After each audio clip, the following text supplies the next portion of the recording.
ప్రార్థనలో ఉంటే దేవుడు నీ పట్ల ఉన్న ప్రణాళికను బట్టబయలు చేస్తాడు. నీ తండ్రికి నీ గురించి గమ్యం తెలియదు, నీ తల్లికి నీ గురించి గమ్యం తెలియదు, నీ భర్తకి నీ గమ్యం ఏంటిదో తెలియదు, నీ భార్యకి నీ గమ్యం ఏంటిదో తెలియదు.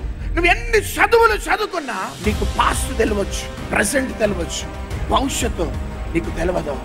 కానీ నీ భవిష్యత్తును బట్టబయలు చేసేదే ఉపవాస ప్రార్థన. ఉపవాస ప్రార్థనలో దేవుని యొక్క పర్ఫెక్ట్ విల్, ఖచ్చితమైన దేవుని చిత్తం డిస్ప్లేలో కనబడుతుంది నీకు.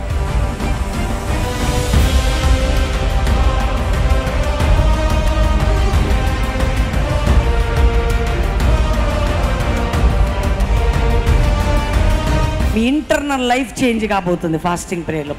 మీ అంతరంగం పరిశుద్ధపరచబడి క్రీస్తుకి కనెక్ట్ అయ్యి మీరందరూ కూడా క్రీస్తు వలె మార్చడానికి ఉపవాస ప్రార్థనలు, పరలోకం చేర్చడానికి ఉపవాస ప్రార్థనలు. క్రైస్తవులు మోకరిస్తే మన దేశ క్షేమము తిరిగి రావాలి. ఆమేన్. ప్రతి సేవకునికి, ప్రతి సేవకురాలికి, ప్రతి కుటుంబాలకి, ప్రతి సంఘానికి, అందరికీ కూడా జాతి కుల మత భేదము లేకుండా అందరి కొరకు ప్రార్థించడానికి ఈ ఉపవాస ప్రార్థన.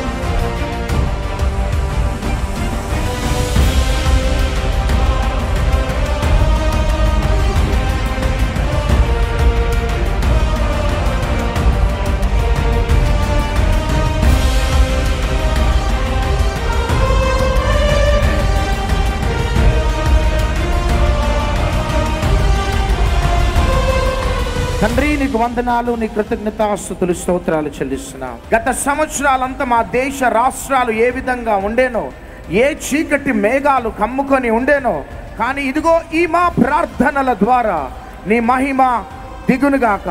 మా దేశంపై, మా రాష్ట్రాలపై, మా సంఘాలపై, మా సేవకులపై, మా సేవలపై, మా కుటుంబాలపై ఇదిగో 50 దినాల ఉపవాస ప్రార్థనల ద్వారా దిగి వచ్చునుగా. కానీ సమాధానానికి గుర్తైన ఈ పావురాలని మేము రిలీజ్ చేస్తున్నా.